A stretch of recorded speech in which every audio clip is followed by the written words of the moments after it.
नमस्कार, स्वागत है आपका छत्तीसगढ़ के बुलेटिन में। मैं हूं आपके साथ यशी शुक्ला। रुक करेंगे खबरों का, लेकिन उससे पहले एक नजर सुर्खियों पर। किसान संगठन सरकार में 10वें दौर की हुई वार्ता, कृषि कानूनों पर रोक के लिए तैयार हुई सरकार। प्रस्ताव पर 22 को जवाब देंगे किसान। कारोबार से जुड़ेगी परंपरा, छत्तीसगढ़ में बनेगा तेलघानी बोर्ड। सीजी मार्ट में बिकेगा पारंपरिक कोल्हू से निकाला गया तेल। मुख्यमंत्री भूपेश बघेल का बयान, धान खरीद की स्थिति बेहतर, जिसे व्यवस्था पर भरोसा न हो वो करे विरोध। छत्तीसगढ़ में बजट को लेकर तैयारियां शुरू, विधानसभा का बजट सत्र 22 फरवरी से। मार्च के पहले हफ्ते आएगा राज्य का बजट।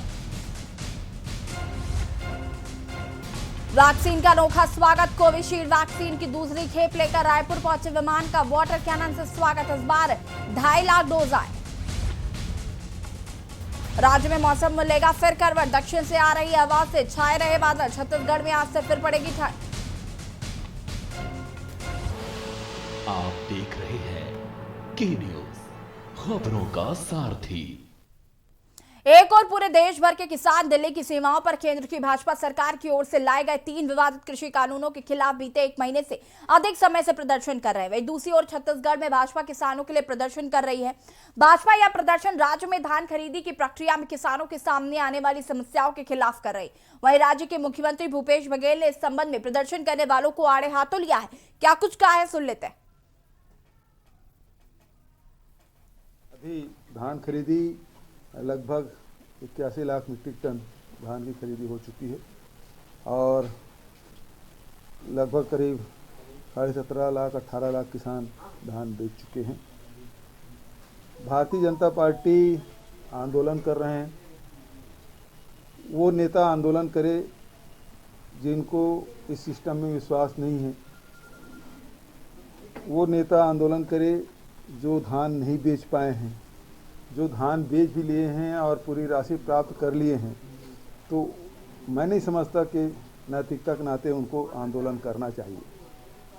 दूसरी बात यह है कि यदि छत्तीसगढ़ के मॉडल की बात सब कर रहे हैं, समर्थन मूल्य खरीदी हो रही है, जो दिल्ली में किसान आंदोलन कर रहे हैं वो छत्तीसगढ़ के बारे में चर्चा कर रहे हैं कि छत्तीसगढ़ में जैसे धान खरीदी की व्यवस्था है उसी प्रकार से पूरे देश में होना चाहिए।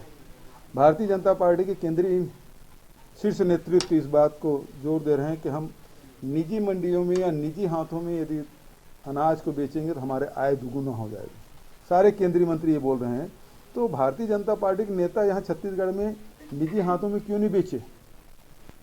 यदि उसको बेच दिए होते और बताते आय कैसे दुगुना होता है बिना समर्थन मूल्य के, तो फिर उसको देश में भी कहते बनता है उनको कि देखिए हमने शासकीय मंडियों में नहीं बेचा, हम निजी हाथों में बेचे, जो पैन कार्डधारी है उसको बेचा और हमारे आय दुगुना हो गया। ये बताते तो समझ आता। लेकिन अब जब सारे भारतीय जनता पार्टी के नेता धान बेच चुके हैं, रमन सिंह से लेके सारे लोग, तो फिर इस आंदोलन का कोई औचित्य नहीं। केवल वो पुरंदेश्वरी देवी को खुश करने के लिए ये इस प्रकार का धरना प्रदर्शन ये लोग करने जा रहे हैं। छत्तीसगढ़ के मुख्यमंत्री भूपेश बघेल बुधवार को शहीद शिरोमणि ज्ञान सिंह के श्रद्धांजलि समारोह में शामिल हुए। चुरिया विकासखंड के गोदालवाही गांव में समारोह अखिल भारतीय हल्बा हल्बी आदिवासी समाज महासभा में आयोजित किया गया था और इस मौके पर सीएम बघेल ने कहा कि उनकी मूर्ति लगाई जाएगी। उन्होंने बताया कि 1824 में परलकोट में अंग्रेजों के खिलाफ ज्ञान सिंह ने विद्रोह कर दिया था। छत्तीसगढ़ के इस महान सपूत को 20 जनवरी सन 1825 को परलकोट के महल के सामने फांसी दी गई थी। बघेल ने शहीद ज्ञान सिंह के संघर्षों को याद करते हुए ट्वीट भी किया। ट्वीट में उन्होंने लिखा कि शहीद ज्ञान सिंह ने अंग्रेजों के शोषण के विरुद्ध आवाज उठाई और बस्तर के आदिवासियों के अधिकारियों के लिए संघर्ष किया। बस्तर के बूझमाड़ में क्रांति की मिसाल जलने वाले शहीद ज्ञान सिंह को उनकी पुण्यतिथि पर गर्व और सम्मान के साथ याद किया जाता है। उनका बलिदान युगों तक याद किया जाएगा। आइए उन प्रयासों का एक रंग शुरुआत का बहुत आदिवासी हल्बा हल्बी समाज के द्वारा शहीद ज्ञान सिंह जी के शहादत दिवस के अवसर पर श्रद्धांजलि सभा का कार्यक्रम आयोजित किया गया। शहादत दिवस मनाया गया। हजारों के तादाद में लोग जुटे थे उसे नमन करने के लिए और हमें गर्व है कि छत्तीसगढ़ में ऐसे महान सपूत हुए ज्ञान सिंह जैसे, जिन्होंने आज़ादी की लड़ाई लड़ी और इस पर हम सबको अभिमान है। साथ ही पूरे प्रदेश में धान खरीदी का कार्य अभी जारी है, जिसमें अभी तक के लगभग 81 लाख मीट्रिक टन धान की खरीदी हो चुकी है। पिछले साल 83 लाख मीट्रिक टन खरीदे थे, उसके करीब हम पहुंच चुके हैं। अभी 10 दिन बचा है और उम्मीद है कि ये आंकड़े उसको पार करके 90 लाख के आसपास पहुंचेगा और उसकी व्यवस्था हम कर रहे हैं। थोड़े बहुत कहीं बारदाने की कमी है, किसान भाइयों से आग्रह है उनके पास जो बारदाने हैं उसको ले आएँ और उसमें धान खरीदी की जाएगी।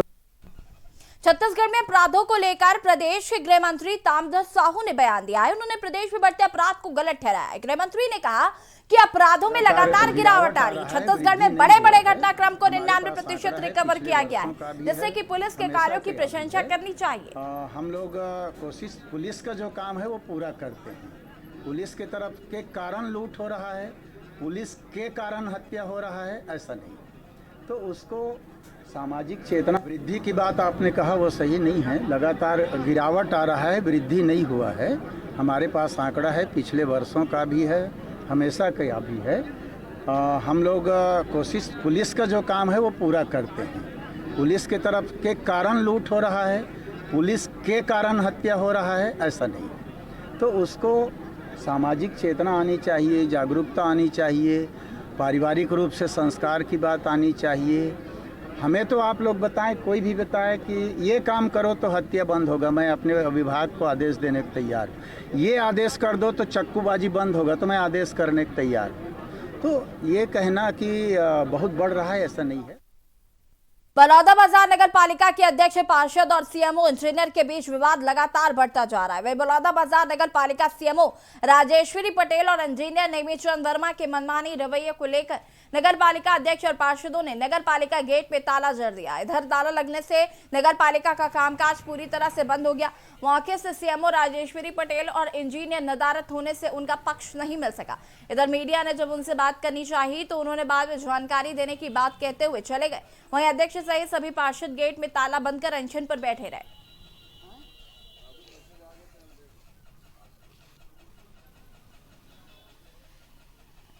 नगर पालिका में अधिकारी राज का जो आलम है, नगर पालिका में देखा जा रहा है कोई भी काम जनप्रतिनिधियों के हिसाब से नहीं किया जा रहा है। अधिकारी यहाँ 10 साल 20 साल से बैठे हुए हैं, ज़बरदस्ती लोगों को नोटिस भेजा जा रहा है। नल जल के योजना के तहत नल पर्याप्त रूप से पानी नहीं आ रहा है, इसमें व्यापक फैला हुआ है। और हम लोग कुछ भी बात करते हैं तो हम लोगों को कोई भी काम करने से बाध्य नहीं है। आप अपना काम करो, हम अपना कार्रवाई करेंगे करके हम लोग को मजबूर किया जाता है। हम लोग को कोई सुनवाई नहीं होता है यहाँ पे। मुझे इस बारे में उतनी जानकारी नहीं है कि क्या मामला है। अभी मेरी जिनसे चर्चा हुई है तो उन्होंने नगर पालिका अधिकारी और वहाँ के इंजीनियर के ऊपर कुछ आरोप लगाए हैं। मैंने उनसे कहा कि जो भी आपकी बात है लिखित में दीजिए। तो लिखित में देने के बाद आगे की क्या कार्रवाई होगी? जो भी नियमानुसार जो प्रशासकीय व्यवस्था उसके अंतर्गत कार्रवाई होगी। नगर पालिका के संबंध में शिकायत लेकर के कुछ जो वरिष्ठ जनप्रतिनिधि हैं वो शिकायत कर रहे थे और वो थाना कोतवाली भी गए थे। अभी वो अपनी समस्या लेकर के कलेक्टर साहब के पास गए हैं, जहां उनका निवारण किया जाएगा। भारतीय जनता पार्टी कोरिया के जिला अध्यक्ष कृष्ण बिहारी जायसवाल व बीजेपी कोरिया जिला प्रभारी प्रबल प्रताप सिंह जुदेव के द्वारा प्रेस वार्ता कर जानकारी दी गई। 22 जनवरी 2021 को प्रदेश के सभी जिला मुख्यालयों में पिछले 2 साल से किसान के साथ हो रहे अन्याय, बारदाने की कमी, कांग्रेस पार्टी के द्वारा की गई वादा खिलाफी, किसानों को बोनस की राशि आज तक न दे पाना, 2500 रुपए प्रति क्विंटल की दर से एक साथ राशि का भुगतान करने के संबंध में विरोध व धरना प्रदर्शन, कलेक्ट्रेट कार्यालय बैकुंठपुर का घेराव करने जिला के भारतीय जनता पार्टी के सभी पदाधिकारी व आम जनता मौजूद रहेंगे। इस प्रेस कॉन्फ्रेंस में मुख्य रूप से पूर्व संसदीय सचिव भैयालाल रजवाड़े, भानुपाल व कोरिया जिला के कार्यकारिणी सदस्य मौजूद रहे। किसान आंदोलन भारतीय जनता पार्टी प्रदेश सरकार के खिलाफ कर रही है। कांग्रेस सरकार किसान विरोधी सरकार है और किसान त्रस्त हैं। किसानों के खिलाफ और वादा खिलाफी किया है कांग्रेस ने, किसानों को मूर्ख बनाया है और भारतीय जनता पार्टी हमेशा किसानों के लिए खड़ी है। नहीं, ऐसा नहीं है। अभी किसानों का मुद्दा भी मेन है। हम हर एक मुद्दा को उठाएंगे। जो भी मुद्दे आ रहे हैं भ्रष्टाचार के, कांग्रेस के, हम हर एक मुद्दे को भारतीय जनता पार्टी उठाएगी। भारतीय जनता पार्टी हमेशा जनता के साथ खड़ी है। संगीत नगरी खैरागढ़ में राम जन्मभूमि मंदिर निर्माण के लिए भव्य शोभा यात्रा आयोजित की गई, जहां लोगों ने स्थानीय लोगों से मंदिर निर्माण में योगदान की अपील भी की। इस मौके पर महिला राम भक्तों ने कलश यात्रा अमलीपारा से निकालकर गोल बाजार भ्रमण करते हुए शीतला मंदिर इतवारी बाजार में संपन्न किया। मंदिर निर्माण अभियान समिति खैरागढ़ संग्रहणकर्ता प्रभारी विक्रम सिंह ने बताया कि 26 जनवरी को महाआरती का आयोजन भी किया जाएगा।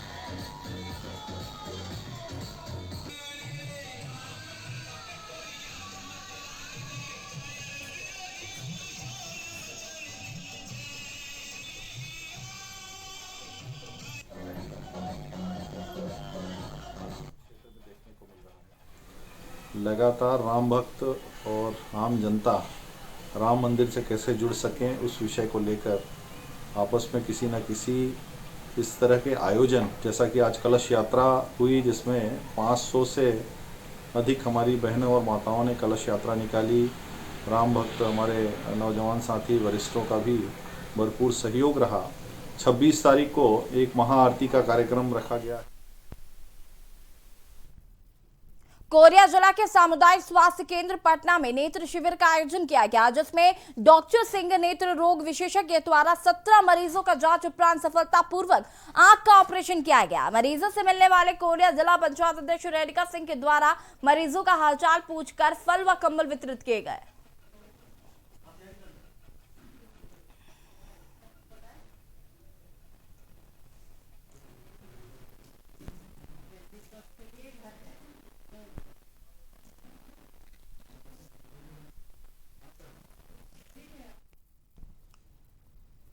कोरबा में के न्यूज की खबर का असर देखने को मिला। किसानों की जमीन के अधिग्रहण मामले में कार्रवाई हुई। अनुविभागीय अधिकारी कटघोरा और अभिषेक शर्मा ने मामले पर संज्ञान लेते हुए मामले को गंभीरता से जांच करते हुए संबंधित पटवारी हातिम खान पर निलंबन की कार्रवाई की। बता दें कि राष्ट्रीय राजमार्ग 103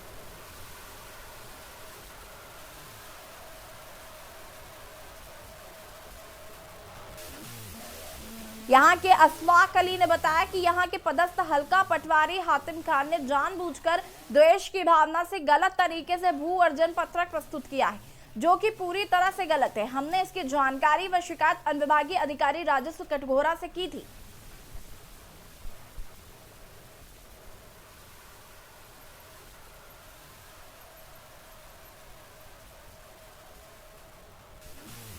मिली थी कि कुटेलावाड़ा में कुछ लोगों की जो नेशनल हाईवे में भूमि जा रही है उसमें कुछ गड़बड़ियां उसकी शिकायत मिली थी। उन शिकायतों के संबंध में हमने तहसीलदारों की एक संयुक्त टीम द्वारा जांच करवाई और उस जांच रिपोर्ट के आधार पे संबंधित पटवारी को तत्काल निलंबित कर दिया गया है और उनके खिलाफ विभागीय कार्रवाई स्टार्ट हो चुकी है। किसान संगठनों की सरकार के साथ बुधवार को चल रही 10वें दौर की बैठक जब खत्म हुई, दोनों पक्षों की अगली बैठक 22 जनवरी को होगी। बताया जा रहा है कि सरकार ने किसान संगठनों को दोनों पक्षों की सहमति से एक निश्चित समय के लिए तीनों कृषि कानूनों को निलंबित करने का प्रस्ताव दिया है। देखिए इस रिपोर्ट में।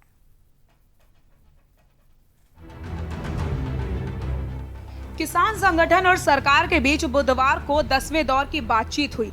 बैठक के दौरान सरकार ने किसानों को प्रस्ताव दिया कि जब तक रास्ता नहीं निकलता तब तक निश्चित समय के लिए तीनों कृषि कानूनों पर रोक लगा दी जाए और एक कमेटी का गठन किया जाए जिसमें सरकार और किसान दोनों हों। वहीं सरकार के इस प्रस्ताव पर किसान नेताओं ने 22 जनवरी को होने वाली अगली बैठक में जवाब देने को कहा है। गुरुवार को किसान संगठन बैठक करेंगे। बैठक के बाद केंद्रीय कृषि मंत्री नरेंद्र सिंह तोमर ने कहा, आज हमारी कोशिश थी कि कोई निर्णय हो जाए। किसान यूनियन कानून वापसी के मांग पर थे और सरकार खुले मन से कानून के प्रावधान के अनुसार विचार करने और संशोधन करने के लिए तैयार थी। उन्होंने कहा कि सुप्रीम कोर्ट ने कुछ समय के लिए कृषि सुधार कानूनों को स्थगित किया है। सरकार 1 से 1.5 साल तक भी कानून के क्रियान्वयन को स्थगित करने के लिए तैयार है। इस दौरान किसान यूनियन और सरकार बात करें और समाधान ढूंढें। वहीं किसान नेताओं ने कहा कि हम 500 किसान संगठन हैं। गुरुवार को हम सबसे चर्चा करके 22 जनवरी को अपना जवाब देंगे। कि सुप्रीम कोर्ट ने कुछ अल्प समय के लिए कृषि सुधार कानूनों को स्थगित किया है। क्रियान्वयन कुछ दिनों तक नहीं हो सकेगा, लेकिन पूर्व में भी और आज भी हमने विस्तार पूर्वक उन्हें कहा कि कानूनों पर विचार करना है और आंदोलन से जुड़े विभिन्न पहलुओं पर विचार करना है, तो निश्चित रूप से समय तो चाहिए, और समय चाहिए तो वो समय 6 महीने का भी हो सकता है, 1 साल का भी हो सकता है, 1.5 साल का भी हो सकता है। और सरकार 1-1.5 साल तक भी कानून के क्रियान्वयन को स्थगित करने के लिए सहमत है। सूत्रों के मुताबिक बैठक के दौरान कृषि मंत्री ने कहा कि हम तीनों कानूनों पर आपके साथ बिंदुवार चर्चा के लिए तैयार हैं, लेकिन सरकार किसी भी सूरत में तीनों कानूनों को वापस नहीं लेगी। कृषि मंत्री ने कहा कि सरकार और किसान संगठनों के नेताओं की एक कमेटी बना देते हैं। जब तक बीच का रास्ता नहीं निकलेगा तब तक हम कानून को लागू नहीं करेंगे। सरकार ये एफिडेविट सुप्रीम कोर्ट में भी देने को तैयार है। डेस्क रिपोर्ट के न्यूज इंडिया।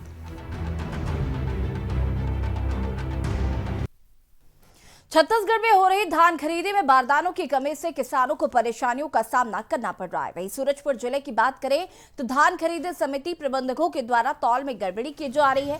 किसानों का कहना है कि प्रत्येक बोरी धान में 500 ग्राम अधिक धान लिया जा रहा है और ये पूरा मामला सूरजपुर जिले के शिव प्रसाद नगर धान खरीदी का है, जबकि इस वर्ष शासन खुद धान की खरीदी कर रहा है।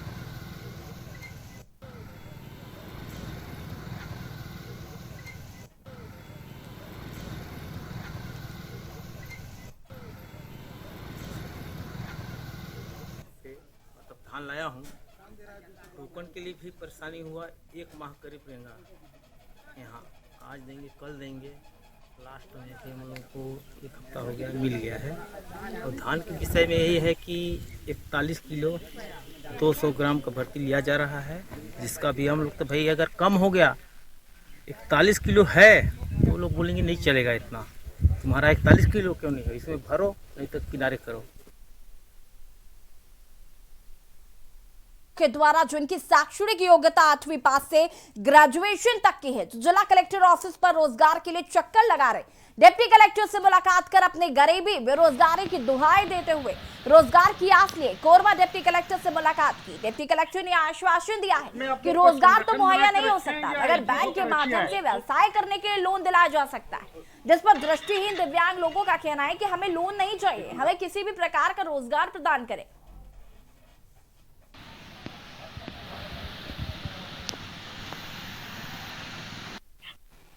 इसमें आप लोग कोई संगठन बना के रखे हैं या एकजुट होकर रखी है? युवा बेरोजगार के लिए कर सकते तो हमारे लिए भी करना चाहिए गवर्नमेंट को। हम लोग ग्रेजुएट भी हैं, 12वीं पढ़े भी हैं, 8वीं भी हैं और पढ़ाई छोड़ चुके हैं कई लोग। किस प्रकार का काम चाहते हैं आप, किस तरह का सहयोग चाहते हैं?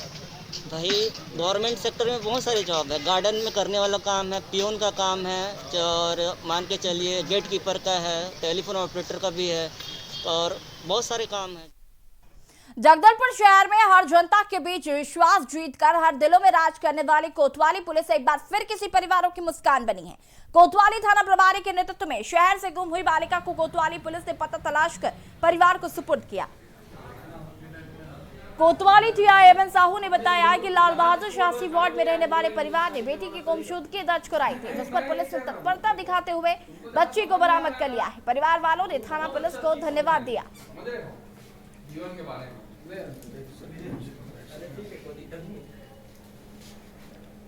मामला थाना सिटी कोतवाली जगदलपुर का है, जहां सूचना प्राप्त हुई थी योगिता वाधवानी उम्र 18 वर्ष निवासी लालबाग अपने घर से बिना बताए कहीं चली गई हैं। साथ में यह भी सूचना प्राप्त हुई थी कि स्थानीय तौर पर समर्थ अग्रवाल उम्र 20 वर्ष जो यहां से अपने घर से बिना बताए चले गए हैं, और इस सूचना पर थाना कोतवाली में जो है दोनों के संबंध में पृथक पृथक गुमशुदगी की रिपोर्ट दर्ज की गई थी।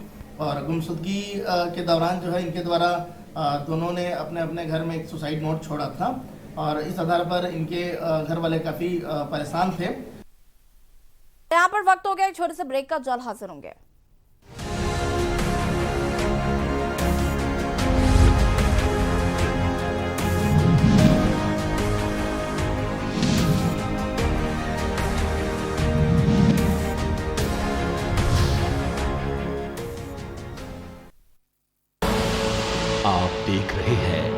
के न्यूज, खबरों का सारथी। फिट रहना है तो फिटनेस हेल्थ ऑयल ले आओ। You are correct. हाँ, करेक्ट होता है बाबूली। सही बोले हैं, तो ले आइए फिटनेस हेल्थ ऑयल।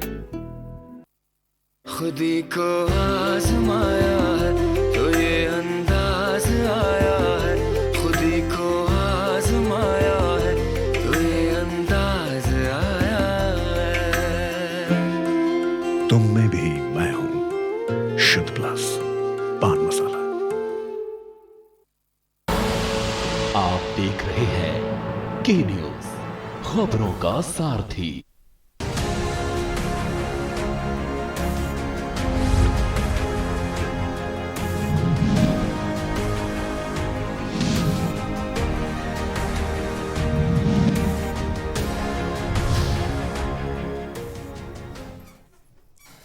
ब्रेक के बाद एक बार फिर से आप सभी का स्वागत है। नगर पालिका अध्यक्ष चितावर जायसवाल सहित अन्य पार्षद नगर पालिका सीएमओ और इंजीनियर के ऊपर मनमानी करने एवं नगर की साफ सफाई व्यवस्था को ध्यान नहीं देने और प्रस्ताव को लेकर किसी भी प्रकार की चर्चा जनप्रतिनिधियों से नहीं करने को लेकर नाराज है। नगर में जल आवर्धन जैसे महत्वपूर्ण योजना पूरी तरीके से नहीं हो रही है। संचालित शिकायत के बाद भी अधिकारी ध्यान नहीं दे रहे हैं, जिसे लेकर अध्यक्ष और पार्षदों में नाराजगी है।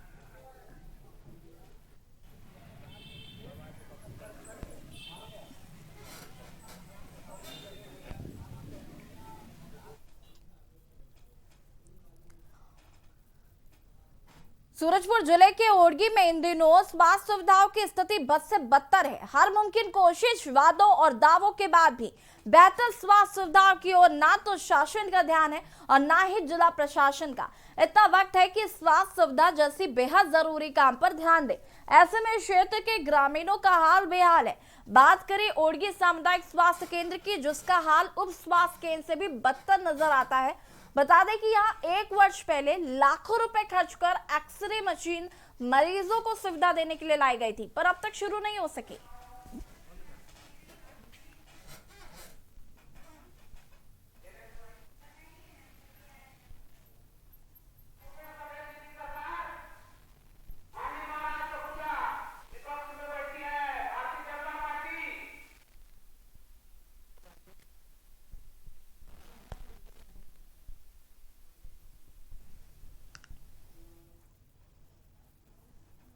अर्नब गोस्वामी व पार्थोदास के बीच हुई बातचीत के कथित व्हाट्सएप चैट वायरल होने के बाद से ही देश भर का सियासी माहौल गर्म है। वहीं उक्त मामले में राजनांदगांव की महापौर हेमा देशमुख के नेतृत्व में ब्लॉक कांग्रेस कमेटी के अध्यक्ष आसिफ अली निगम पार्षद ने अर्नब गोस्वामी के खिलाफ देशद्रोह व राष्ट्रीय सुरक्षा से खिलवाड़ के मामले में एफआईआर दर्ज कराने की कोतवाली थाने पहुंचे। वहां पहुंचकर सभी ने टीआई वीरेंद्र चतुर्वेदी को आवेदन सौंपा। इसका राष्ट्रद्रोह का मामला दर्ज किया जाए और उस पर कार्रवाई।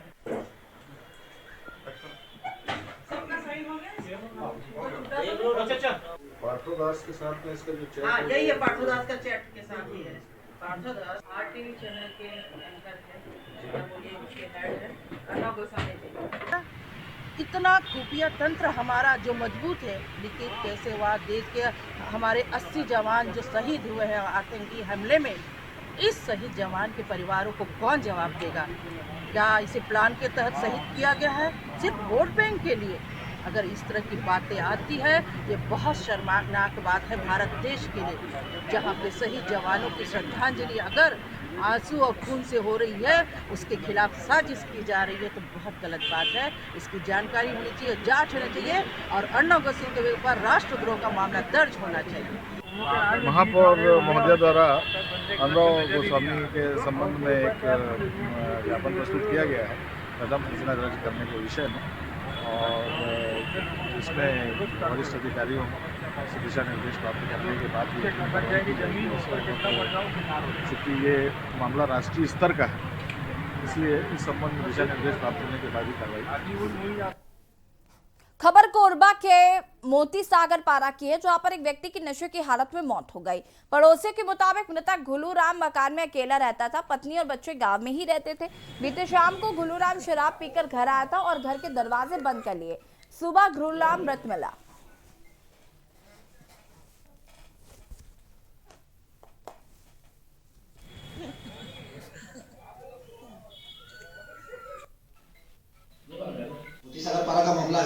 शांति सागर पारा मोहल्ले में सूचना मिली कि एक जुलू केवट नाम का व्यक्ति है जो घर में अकेले था और अंदर से घर बंद था। उसकी बाहर पड़ोसियों ने जब दरवाज़ा खटखटाया तो खोला नहीं, तो किसी तरीके से दरवाज़ा खोलकर देखा गया तो मृत अवस्था में कमरे में मिला है। पुलिस को सूचना मिलने पर पुलिस की टीम मौके पर पहुंची। मौके पर पहुंचने के बाद में मौका मुआयना करने के उपरांत मेरे शरीर को पंचनामा कर अभी पोस्टमार्टम के लिए भेजा गया है। छत्तीसगढ़ के बुलेटिन में फिलहाल इतना ही। देखते रहिए के न्यूज इंडिया। नमस्कार।